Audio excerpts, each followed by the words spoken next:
மங்கள பட்டினில் மணக்கோலம் விவாகா வழங்கும் சுபமுகூர்த்த பட்டு தி Chennai silk D நகர் வேளச்சேரி குரோம்பேட் மற்றும் திருவள்ளூர்.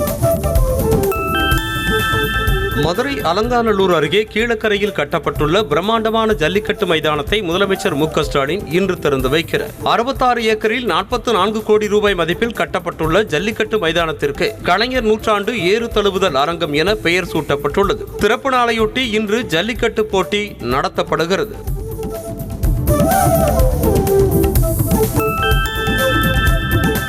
கலைஞர் நூற்றாண்டு ஏறு தழுவுதல் அரங்கம் திறக்கப்பட உள்ள நிலையில் இரவு நேரத்தில் பல்வேறு வண்ண மின் விளக்குகளால் ஜொலித்த அரங்கத்தின் அழகிய காட்சிகளை அப்பகுதி மக்கள் பிரமிப்பாக பார்த்து சென்றனர். ஏறு தழுவுதல் அரங்கம் திறப்பை ஒட்டி அப்பகுதியே விழா கோலம் பூண்டுள்ளது.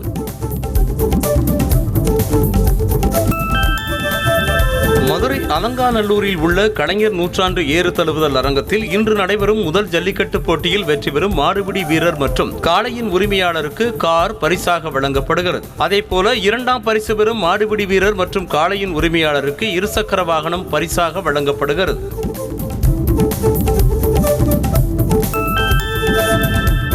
நொடிக்கு 1000 பொய்களை திட்டமிட்டு உருவாக்கும் இனப்பகைவர்களின் அவதூறு பரப்புரைகளை முறியடிக்க வேண்டும் என திமுக தொண்டர்களுக்கு முதலமைச்சர் மு.க.ஸ்டாலின் வலியுறுத்தியுள்ளார். அவர் வெளியிட்டிருக்கும் எக்ஸ் தள பதிவில் தமிழர்கள் தலைநிமிர காரணமான திராவிட இயக்கத்தின் வரலாறு மீண்டும் மீண்டும் பதிவு செய்யப்பட வேண்டும் என அறிவுறுத்தியுள்ளார்.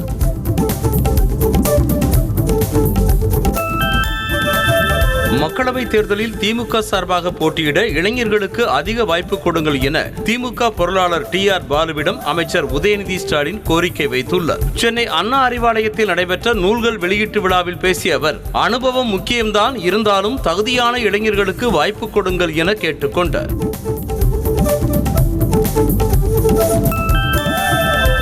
திமுக தேர்தல் அறிக்கை தயாரிப்பு குழுவின் சுற்றுப்பயணம் பிப்ரவரி 5ஆம் தேதி தூத்துக்குடியில் தொடங்கும் என அக்கட்சி தலைமை அறிவித்துள்ளது. இதுகுறித்து வெளியான அறிக்கையில் பிப்ரவரி 6ஆம் தேதி கன்னியாகுமரியிலும் 7ஆம் தேதி மதுரையிலும் சுற்றுப்பயணம் மேற்கொள்ளும் குழுவினர் இறுதியாக பிப்ரவரி 21, 22 மற்றும் 23 ஆகிய தேதிகளில் சென்னையிலும் சுற்றுப்பயணம் மேற்கொள்ள உள்ளதாக அறிவிக்கப்பட்டுள்ளது.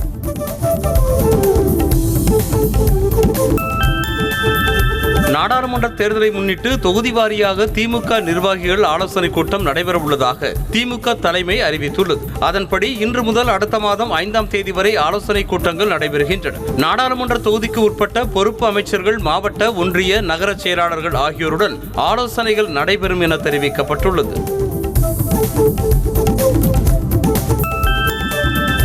தமிழ்நாடு முதலமைச்சரின் வெளிநாடு பயணம் மூலமாக பல்வேறு புரிந்துணர்வு ஒப்பந்தங்கள் போடப்பட உள்ளதாக அமைச்சர் டி.ஆர்.பி. ராஜா தெரிவித்திருக்கிறார். சென்னை நந்தம்பாக்கத்தில் எலக்ட்ரானிக் துறை சார்ந்த கருத்தரங்கம் மற்றும் கண்காட்சியை தொடங்கி வைத்த பின்னர் செய்தியாளர்களிடம் பேசிய அவர், இந்தியாவில் எலக்ட்ரானிக்ஸ் துறையில் தமிழ்நாடு முன்னணியில் உள்ளதாக கூறினார்.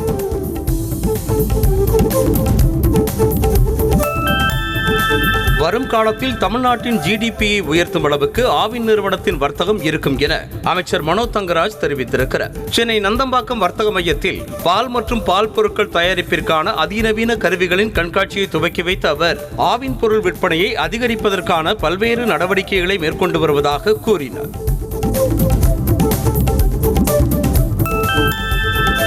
புதிய தலைமைச் செயலக கட்டட முறைகேடு தொடர்பான மேல்முறையீட்டு வழக்கில் அதிமுக முன்னாள் எம்பி ஜெயவர்தனை இணைக்கக்கூடாது என திமுக தலைவர் மு.க.ஸ்டாலின் தரப்பில் சென்னை உயர்நீதிமன்றத்தில் கடும் ஆட்சேபனை தெரிவிக்கப்பட்டது. இதனையடுத்து ஜெயவர்தன் வழக்கு தொடர உரிமை உள்ளதா என்பது குறித்த வாதங்களுக்காக வழக்கு விசாரணையை பிப்ரவரி 1ஆம் தேதிக்கு சென்னை உயர்நீதிமன்றம் ஒத்திவைத்தது.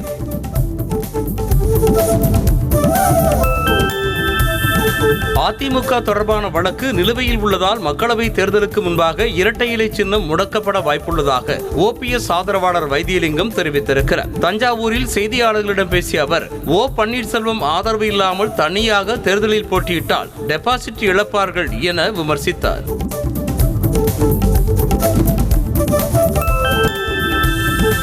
ஆங்கிலேயர்களிடம் இருந்து நாடு விடுதலை பெறுவதற்கு காந்தியின் போராட்டம் பலனளிக்கவில்லை என கூறிய ஆளுநர் ஆர்.என். ரவிக்கு தமிழ்நாடு காங்கிரஸ் கமிட்டி தலைவர் கே.எஸ். அழகிரி எதிர்ப்பு தெரிவித்திருக்கிறார். நாடு சுதந்திரம் பெற்றதற்கு நேதாஜிதான் காரணம் என பேசியிருக்கும் ஆளுநர் ரவி, காந்தியை சிறுமைப்படுத்தும் விதமாக காழ்ப்புணர்ச்சியோடு கருத்துக்களை கூறியிருப்பதாக கே.எஸ். அழகிரி தெரிவித்திருக்கிறார்.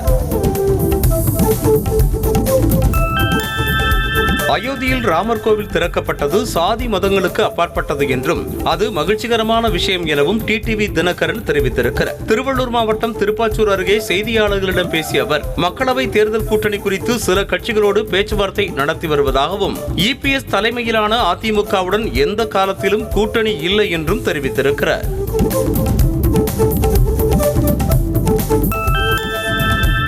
தஞ்சை மாவட்டம் திருவிடைமருதூர் தொகுதிக்கு உட்பட்ட திருபுவனத்தில் பாஜக மாநில தலைவர் அண்ணாமலை என் மண் என் மக்கள் நடைபயணத்தை மேற்கொண்டார். அவருக்கு பாஜக தொண்டர்கள் உற்சாக வரவேற்பளித்தனர். நடைபயணத்தின் முடிவில் பொதுக்கூட்டத்தில் பேசிய அவர் பல்வேறு கட்ட போராட்டங்களுக்கு பிறகே தமிழ்நாட்டில் ராமரை தரிசித்ததாக கூறினார்.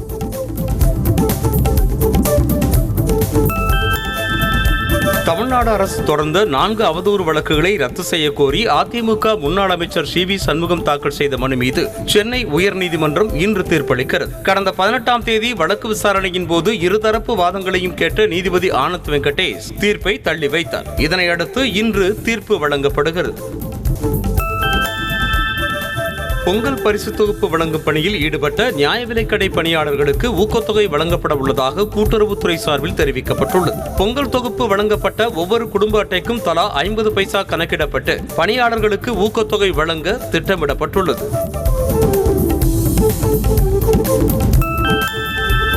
ஒசூர் முதல் பொம்மச்சந்திரா வரை விரைவான போக்குவரத்து அமைப்பை அறிமுகப்படுத்துவதற்கான சாத்தியக்கூறு ஆய்வறிக்கையை தயாரிப்பதற்காக 29,44,000 ரூபாய் மதிப்பில் ஒப்பந்தம் கையெழுத்தாகியுள்ளது. தமிழ்நாடு கர்நாடகா இடையே சுமார் 20 கிலோமீட்டர் தூரம் விரைவான போக்குவரத்து அமைப்பாக இருக்கும்.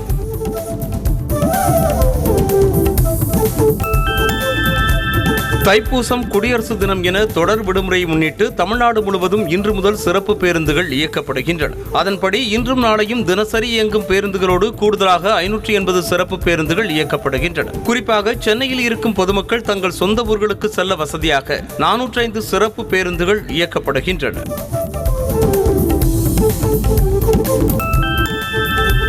குடியரசு தின விழாவை முன்னிட்டு திண்டிவனம் ரயில் நிலையத்தில் வெடிகுண்டு தடுப்பு போலீசார் சோதனை மேற்கொண்டனர். கடைவீதி, மேம்பால பகுதி, பேருந்து நிறுத்தம் ஆகிய இடங்களிலும் உதவி ஆய்வாளர் ரவிச்சந்திரன் தலைமையில் மோப்பனாய் உதவியோடு போலீசார் சோதனை நடத்தப்பட்டது. 26ஆம் தேதி வரை தொடர்ந்து பல்வேறு இடங்களில் சோதனை நடத்தப்படும் என தெரிவிக்கப்பட்டுள்ளது.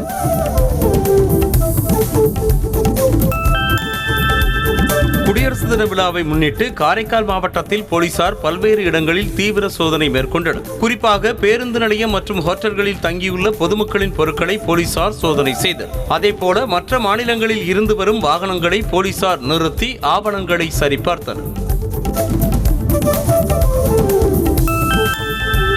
முன்னாள் சிறப்பு டிஜிபி ராஜேஷ் தாஸ் மீதான வழக்கை 24ஆம் தேதிக்குள் முடிக்க சென்னை உயர்நீதிமன்றம் உத்தரவிட்டிருக்கும் நிலையில் இன்று மேல்முறையீட்டு மனு விசாரணை மீதான தீர்ப்பு தேதி அறிவிக்க வாய்ப்புள்ளதாக தகவல் வெளியாகியுள்ளது. பெண் IPS அதிகாரிக்கு பாலியல் தொந்தரவு அளித்த வழக்கில் விழுப்புரம் தலைமை குற்றவியல் நீதிமன்றம் அவருக்கு 3 ஆண்டு சிறை தண்டனை விதித்தது குறிப்பிடத்தக்கது.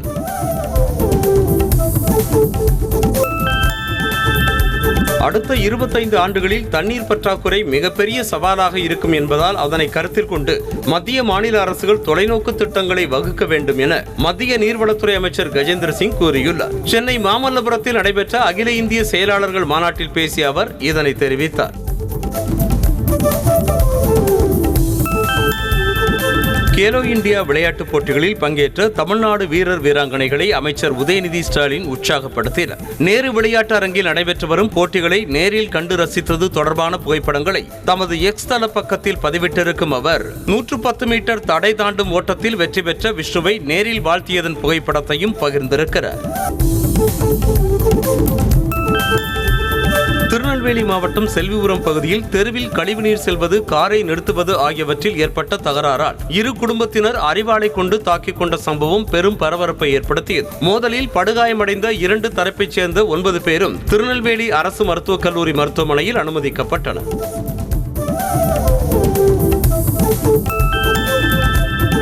திண்டுக்கல் மாவட்டம் கொடைரோடு அருகே ராவணனுக்கு தமிழாலயம் அமைத்து சித்தராமாயண முறைப்படி சங்க இலக்கியங்கள் படைத்து யாக வேள்விகள் நடத்தி தமிழ் வேதங்கள் வாசித்து சிவனடியார்கள் சிறப்பு பூஜைகள் செய்து வழிபாடு நடத்தினர். அயோத்தியில் ராமர் சிலை திறப்பு நடைபெற்ற சமயத்தில் தமிழ்நாட்டில் ராவணனுக்கு தமிழாலயம் அமைக்கப்பட்டுள்ளது பேசு பொருளாகியுள்ளது.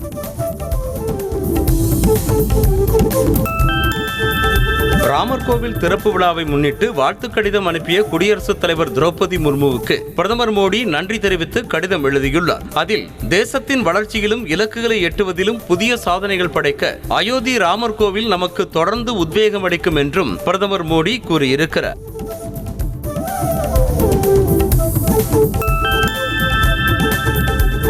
அயோத்தி ராமர் கோவிலில் வைக்கப்பட்டுள்ள பாலராமர் சிலை கண் சிமிட்டி சிரிப்பதை போன்ற AI வீடியோ இணையத்தில் வைரலாகி வருகிறது. அதில் ராமர் சிலை அழகாக சிரிப்பதோடு கண்களை சிமிட்டி அங்குமிங்கும் பார்ப்பதை போல அமைந்துள்ளது. இந்த வீடியோவை பார்த்து ஆச்சரியமடைந்த நெட்டிசன்கள் லைக்ஸ்களை அள்ளி குவித்து வருகின்றனர்.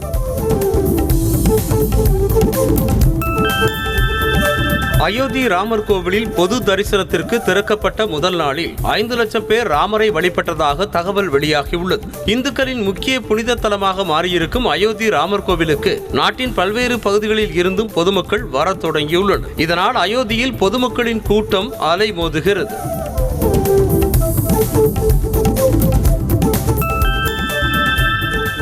உத்தரப்பிரதேச மாநிலம் அயோத்தியில் குவிந்துள்ள பக்தர்கள் ராமர் கோவிலில் தரிசனம் செய்ய விடிய விடிய நீண்ட வரிசையில் காத்திருந்தனர். கோவில் அமைந்துள்ள பகுதி முழுவதும் பகல் போல இரவிலும் பக்தர்கள் வந்து சென்ற நிலையில் பாதுகாப்பு பணியில் போலீசார் ஈடுபட்டனர். பக்தர்கள் வரிசையில் காத்திருந்து சுவாமி தரிசனம் செய்து வருகின்றனர். குடியரசு தின அணிவகுப்பில் இடம்பெறவுள்ள அயோத்தி ராமர் கோவில் ராம்லல்லா சிலை பார்வையாளர்களை கவரும் வகையில் வடிவமைக்கப்பட்டுள்ளது. வரும் 26ஆம் தேதி நாடு முழுவதும் குடியரசு தின விழா கொண்டாடப்படவிருக்கும் நிலையில் அப்போது நடைபெறும் அணிவகுப்பில் பங்கேற்கும் சிலைகளை வடிவமைக்கும் பணிகள் இறுதிக்கட்டத்தை எட்டியுள்ளன.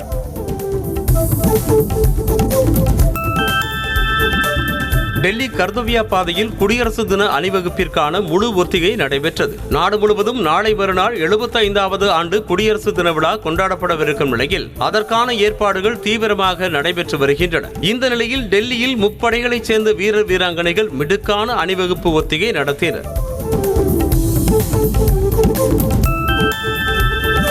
குடியரசு தினத்தை முன்னிட்டு ஜம்மு காஷ்மீரின் சம்பா மாவட்டத்தில் உள்ள சர்வதேச எல்லையில் பாதுகாப்பு பலப்படுத்தப்பட்டு தீவிர வாகன சோதனை நடைபெறுகிறது. நாடு முழுவதும் பாதுகாப்பு அதிகரிக்கப்பட்டிருக்கும் நிலையில் கண்காணிப்பு பணிகள் தீவிரப்படுத்தப்பட்டுள்ளன. இந்த நிலையில் சர்வதேச எல்லையில் வாகனங்கள் அனைத்தும் சோதனைக்கு பின்னரே அனுமதிக்கப்படுகின்றன.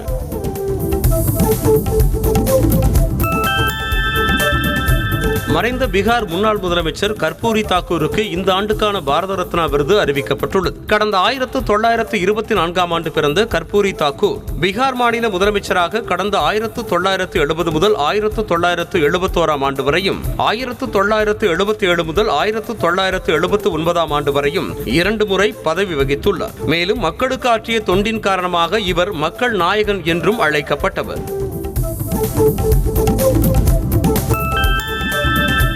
நடைப்பயணத்தின் போது விதிகளை மீறி வன்முறையில் ஈடுபட்டதாக ராகுல் உள்ளிட்ட காங்கிரஸ் தலைவர்கள் மீது அசாம் போலீசார் வழக்கு பதிவு செய்துள்ளனர். கவுஹாத்தி நோக்கி சென்ற ராகுல் காந்தி நகர எல்லைக்குள் செல்ல முயன்ற போது போலீசார் அமைத்திருந்த பேரிகார்டுகளை உடைத்துக் கொண்டு உள்ளே சென்றதாக கூறப்படுகிறது. இதனால் தள்ளுமுள்ளு ஏற்பட்ட நிலையில் வழக்கு பதிவு செய்ய அம்மாநில முதலமைச்சர் ஹிமந்தா பிஸ்வா சர்மா உத்தரவிட்டிருக்கிறார். நாடாளுமன்ற தேர்தலுக்கான தொகுதி பங்கீட்டில் காங்கிரஸ் கட்சி நியாயமற்ற காரணங்களை முன்வைத்து பேச்சுவார்த்தையை தள்ளி போடுவதாக திரிணாமுல் காங்கிரஸ் கட்சி தலைவரும் மேற்கு வங்க மாநில முதலமைச்சருமான மமதா பானர்ஜி புகார் தெரிவித்திருக்கிறார். அதே சமயம் காங்கிரசுடன் தொகுதி பங்கீடு பற்றி யோசிக்க தேவையில்லை எனவும் கட்சி நிர்வாகிகளிடம் தெரிவித்தார்.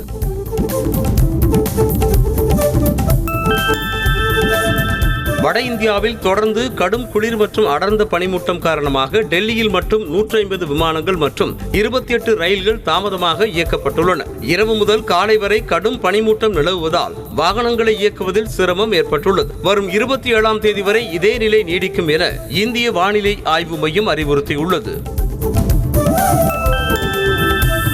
பெங்களூருவில் 12 வயது மாணவன் காணாமல் போன வழக்கை கடத்தல் வழக்காக மாற்றி மாணவனை தீவிரமாக தேட கர்நாடக உயர்நீதிமன்றம் உத்தரவு பிறப்பித்துள்ளது. டியூஷனுக்கு சென்ற மாணவனை பெற்றோர் வீட்டிற்கு அழைத்து செல்ல தாமதமான நிலையில் 4 தனிப்படைகளை அமைத்து மாணவனை போலீசார் தேடி வருகின்றனர்.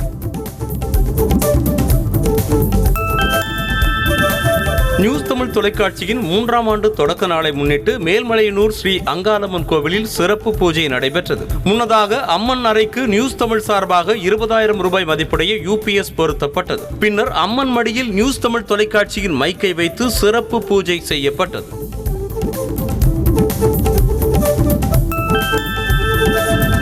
சென்னை விமான நிலையத்தின் 2வது ஓடுபாதையில் விழுந்த மிகப்பெரிய பலூனை விமான நிலைய அதிகாரிகள் கேலோ இந்தியா நிர்வாக குழுவிடம் ஒப்படைத்தனர். பலூன் பறந்து வருவதை பார்த்த கட்டுப்பாட்டு அறை அதிகாரிகள் விமான பாதுகாப்பு பிரிவான BCAS அதிகாரிகளுக்கு தகவல் கொடுத்தனர். விசாரணையில் கேலோ இந்தியா விளையாட்டுப் போட்டி விளம்பரத்திற்காக வானில் பறக்க விடப்பட்ட பலூன் அது என தெரிய வந்தது.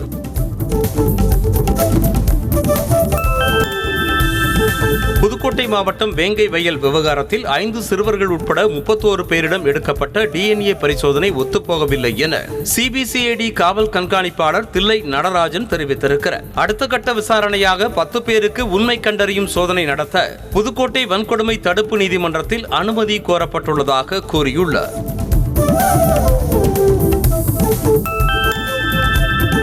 கோவை மாவட்டம் பொள்ளாச்சியில் திமுக இளைஞரணி துணை அமைப்பாளர் மணிமாறன் தென்றலை தாக்கிய பாஜகவினரை கைது செய்ய வலியுறுத்தி திமுக கூட்டணி கட்சியினர் சாலை மறியலில் ஈடுபட்டனர். ராமர் கோவில் திறப்பு குறித்து அவதூறாக செய்தி வெளியிட்டதாக கூறி திமுக நிர்வாகி தென்றல் செல்வராஜ் வீட்டை பாஜகவினர் முற்றுகையிட்டனர். அவர்களை தடுத்து நிறுத்திய போது மணிமாறன் தென்றல் தாக்கப்பட்டதாக சொல்லப்படுகிறது.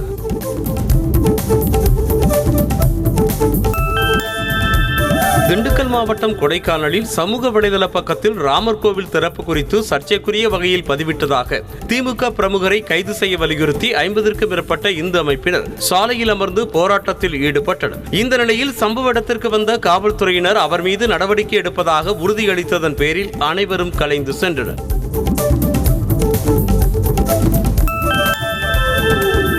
கோவை மாவட்டம் மேட்டுப்பாளையம் நகராட்சி அலுவலகத்தில் அதிமுக MLA மற்றும் திமுகவினரிடையே கடும் வாக்குவாதம் ஏற்பட்டது. அதிமுக வெற்றி பெற்ற வார்டுகளில் எந்தவித வளர்ச்சி திட்டப் பணிகளுக்கும் பணம் ஒதுக்கப்படுவதில்லை என்றும் MLA நிதியை ஒதுக்கவும் ஒத்துழைப்பதில்லை எனவும் குற்றம் சாட்டப்பட்டது. இதனால் பாதுகாப்பு பணிக்காக கூடுதல் போலீசார் வரவழைக்கப்பட்டனர்.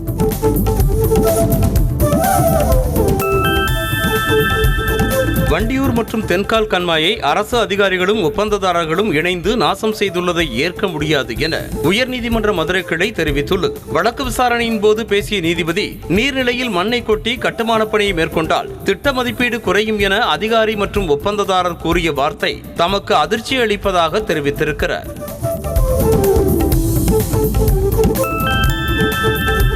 வேலூர் மாவட்டம் அணைக்கட்டு அருகே முரம்பு மண் கடத்தலில் ஈடுபட்டதாக கெங்கநல்லூர் ஊராட்சி ஒன்றிய திமுக கவுன்சிலர் மகாலிங்கத்துக்கு சொந்தமான லாரியை கனிம வளத்துறை அதிகாரிகள் பறிமுதல் செய்தனர். அணைக்கட்டு பகுதியில் முரம்பு மண் மற்றும் மணல் கடத்தலுக்கு எதிராக KP முனுசாமி தலைமையில் அதிமுகவினர் போராட்டம் நடத்திய நிலையில் கவுன்சிலரின் லாரி பறிமுதல் செய்யப்பட்டுள்ளது.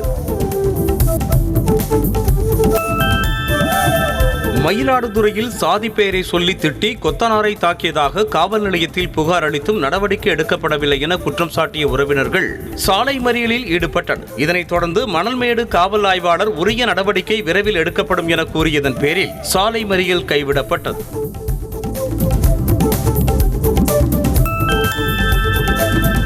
மதுரை நேருநகர் பிரதான சந்திப்பு சாலையில் போக்குவரத்தை சரி செய்வதாக கூறி போதையில் அங்குமிங்கும் தள்ளாடி கொண்டிருந்த நபரால் போக்குவரத்து பாதிப்பு ஏற்பட்டது. இதனையடுத்து போதையில் இருந்த நபரை பொதுமக்கள் அப்புறப்படுத்திய பின்னர் போக்குவரத்து நெரிசல் சரி செய்யப்பட்டது.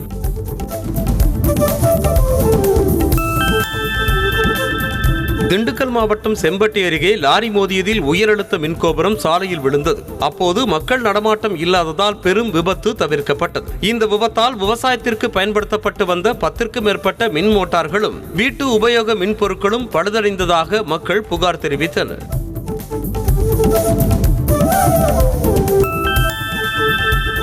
மதுரை மாவட்டம் மேலூர் அருகே பிரசித்தி பெற்ற கள்ளழகர் கோவில் உண்டியல் மூலமாக பக்தர்களிடம் இருந்து 77,44,522 ரூபாய் காணிக்கையாக பெறப்பட்டுள்ளது. அறநிலையத்துறை துணை ஆணையர் ராமசாமி முன்னிலையில் கோவில் உண்டியல் திறக்கப்பட்டு எண்ணப்பட்டதில் 53 கிராம் தங்கம், 385 கிராம் வெள்ளியும் காணிக்கையாக பெறப்பட்டுள்ளன.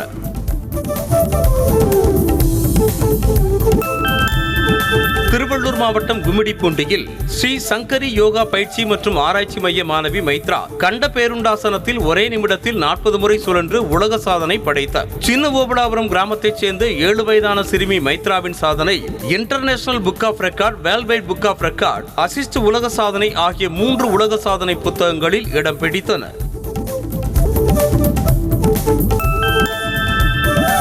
மனித உரிமை ஆணையத்தின் உத்தரவுப்படி பாதிக்கப்பட்ட கூலி தொழிலாளிக்கு 20,000 ரூபாயை 2 வாரங்களில் வழங்க உயர்நீதிமன்ற மதுரை கிளை உத்தரவு பிறப்பித்துள்ளது. 2017ஆம் ஆண்டு இரவு பணி முடிந்து சென்ற கூலி தொழிலாளியிடம் பொய் வழக்கு போடுவதாக மிரட்டி பாக்கெட்டில் இருந்த 1,400 ரூபாய் சம்பள பணத்தை 2 போலீசார் பறித்து சென்றதாக மனித உரிமை ஆணையத்தில் புகார் அளிக்கப்பட்டது. 2050ஆம் ஆண்டுக்குள் பூமியில் பாதி காணாமல் போய்விடும் என்றும் உயிரினங்கள் பல அழிந்துவிடும் என நோபல் பரிசு பெற்ற பருவநிலை மற்றும் காலநிலை சூழலியல் நிபுணர் மோகன் முனசிங்கே தெரிவித்துள்ளார். திருவள்ளூர் மாவட்டம் பூந்தமல்லியில் உள்ள தனியார் பொறியியல் கல்லூரியின் பட்டமளிப்பு விழாவில் கலந்து கொண்டு பேசிய அவர் இதனை தெரிவித்தார்.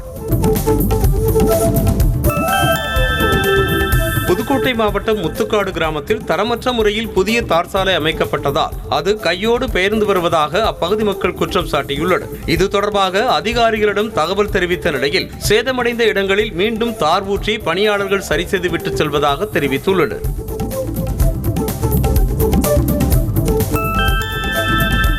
உலக பிரசித்தி பெற்ற மதுரை வண்டியூர் மாரியம்மன் தெப்ப குளத்தில் மீண்டும் படகு சவாரி தொடங்கியதால் பொதுமக்கள் மகிழ்ச்சி அடைந்தனர். கடந்த சில மாதங்களுக்கு முன்பாக குளத்தில் தண்ணீர் வற்றத் தொடங்கியதால் படகு சவாரி தற்காலிகமாக நிறுத்தப்பட்டிருந்தது. தற்போது குளத்திற்கு நீர்வரத்து அதிகரித்திருப்பதால் 2 படகுகளை விட்டு சவாரி சேவை தொடங்கியது.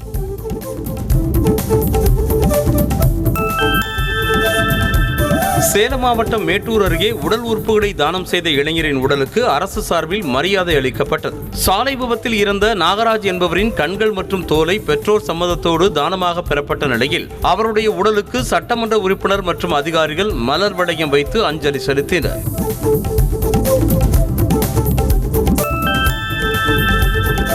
சீன உளவு கப்பலை தங்கள் நாட்டின் துறைமுகத்தில் நிறுத்த மாலத்தீவு அரசு ஒப்புதல் அளித்துள்ளதாக தகவல் வெளியாகியுள்ளது. இது தொடர்பாக மாலத்தீவு வெளியுறவுத்துறை அமைச்சகம் வெளியிட்டிருக்கும் அறிக்கையில் பணியாளர்களின் சுழற்சி மற்றும் எரிபொருள் நிரப்புதலுக்காக மாலத்தீவு துறைமுகத்தில் சீனா கப்பல்களை நிறுத்த அனுமதி வழங்கப்படுவதாக தெரிவிக்கப்பட்டுள்ளது.